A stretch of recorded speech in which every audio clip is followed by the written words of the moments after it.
Welcome back for another deep dive. Today, we're looking at something you shared, a YouTube video that's getting quite a bit of attention. It's called The Biggest Financial Crisis Happening Now, What They're Not Telling You. Right.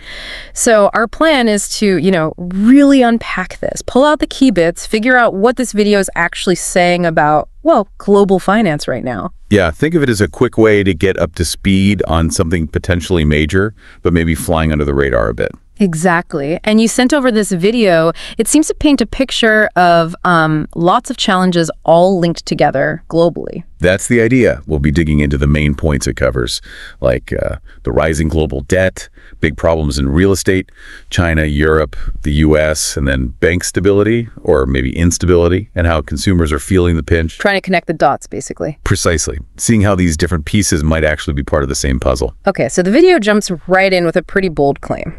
There's a big financial crisis. It's not coming. It's already happening globally. But maybe not getting the headlines it should. Yeah, that's the core thesis. Not a forecast, but a current state of play, according to this source. And it uses, well, three main examples geographically. China, Europe, and the US. Right. And the interesting thing is how the video links them. It doesn't treat them as separate issues, but as, like, symptoms of a bigger problem. So, starting with China. Okay. It talks about major issues in their property market.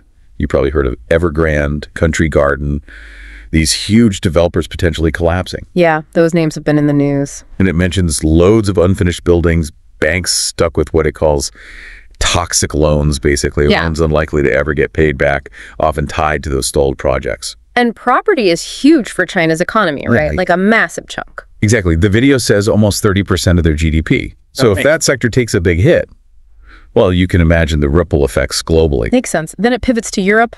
What's the story there, according to the video? There, it points to the war in Ukraine driving up energy prices massively, which then led to, double-digit inflation in a lot of places. So central banks raised interest rates to fight that inflation. Which then puts the squeeze on families and businesses. Exactly. Higher borrowing costs, higher energy bills. It creates a lot of pressure.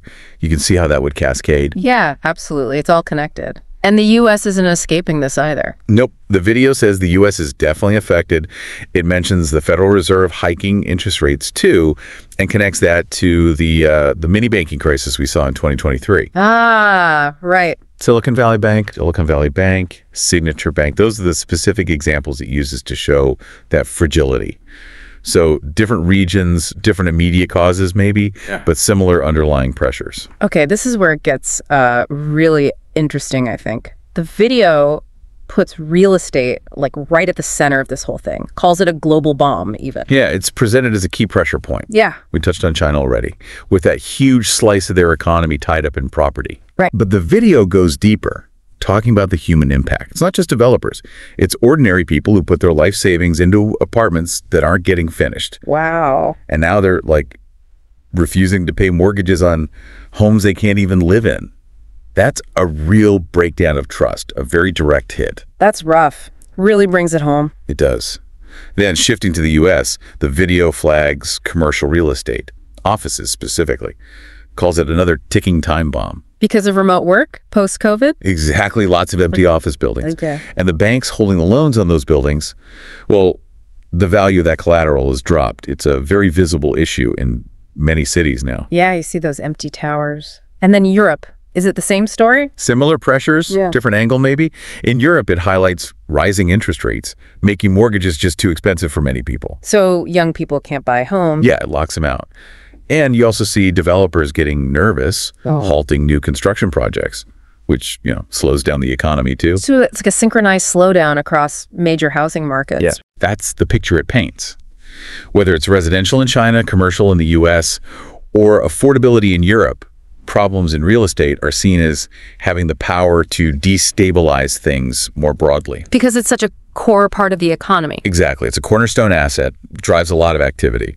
So trouble there can definitely spread, like a crack widening. Okay, so after real estate, the video moves on to what it calls the monster in the closet, debt. Global debt. And the number it uses is, well, staggering. Over $315 trillion globally as of 2024. Trillion. It's hard to even picture that. How did we get here, according to the video? It points to a few things. Governments borrowing like crazy for energy subsidies, war spending, inflation relief. Okay. Companies taking on debt just to keep operating. And regular consumers leaning more on credit cards, even for basics. So debt is everywhere, basically. Pretty much. And the crucial point the video makes is this. Combine that massive debt pile with rising interest rates. And suddenly it costs a lot more to service that debt. Precisely. That's where the real pain comes in. Yeah. It puts huge strain on everyone, governments, businesses, individuals. Does it give examples? Yeah, it mentions countries like Argentina, Pakistan, Egypt, already hitting debt walls, needing IMF bailouts. So it's not theoretical. It's happening now. Makes it very real. And what about the U.S. debt specifically? It highlights the U.S. national debt hitting $34 trillion. And it doesn't pull punches, suggests this level of debt could actually threaten the future of the U.S. dollar. That's a big statement, linking national debt to the dollar's global standing. It is. It raises that question about long-term sustainability, especially when borrowing costs are going up. Investor confidence is key, right? Absolutely. Okay, so we have troubled real estate, massive debt. What about the banks holding a lot of this stuff? Right. The banking system. The video describes it as fragile and exposed. How so? Well, again, those rising interest rates are bad news for banks in some ways. Specifically, it talks about smaller regional banks in the U.S. Like SVB again. Exactly. They might be holding lots of older, long-term debt, like bonds that paid lower interest. Now that rates are higher, those older bonds are worth less. Okay, I see. So if depositors get worried and start pulling their money out. The bank might have to sell those devalued bonds at a loss to meet withdrawals. Yeah. And that can lead to failure, especially for smaller banks without huge reserves or diverse assets. And this isn't just a U.S. problem. No, the video says European banks are feeling the squeeze too. Yeah. Tighter credit, more loans going bad, more defaults. It suggests a kind of weakness across the board. And then it brings up something called shadow banking, particularly in China. Yeah, shadow banking. It's basically financial activity happening outside the regular regulated banking system.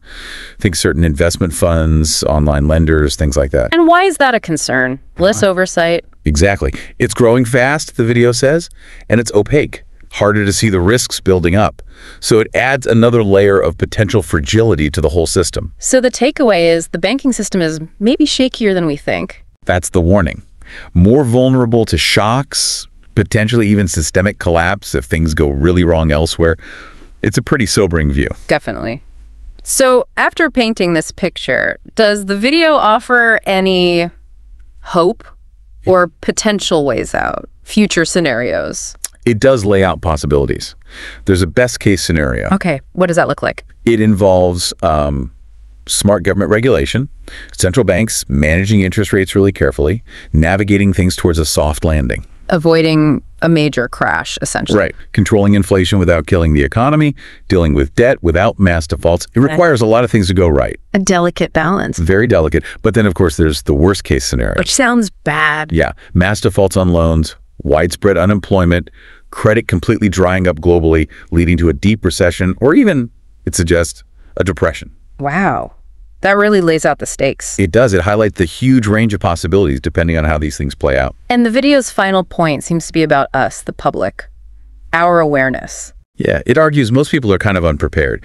There's this assumption that things will just, snap back to how they were before. But the video says the underlying structure has changed. Fundamentally shifted is the argument. Yeah.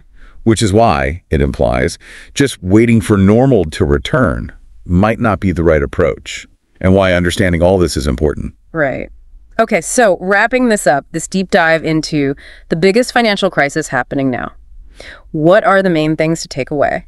Well, the video really pushes the idea of looking beyond just the headlines, understanding how global debt, shaky real estate, and fragile banks are all sort of intertwined. It tells us to dig deeper, which is what we tried to do here. Exactly. And it does offer some, practical thoughts, things like diversifying your income if you can, diversifying savings, being cautious with investments, maybe keeping some funds liquid. Sensible advice in uncertain times, I suppose. Seems prudent. And the final message from the video seems to be, don't panic, but prepare. Yeah, I think that sums it up well. Understanding the risks is kind of the first step towards that preparation. Hopefully this discussion helped with that understanding, giving a clearer picture of the points raised in the video. Agreed. Just getting a handle on the potential risks and how these global systems connect is crucial for making informed decisions moving forward. So on that note, maybe a final thought to leave folks with. We've talked about these connections, China's property market affecting global sentiment, for instance. Thinking about that web, what's maybe one unexpected sector, something not really focused on in the video, that you think could be significantly impacted if these trends continue? And what signs might you watch for? That's a good question. Lots of possibilities in such a connected system. Something to ponder.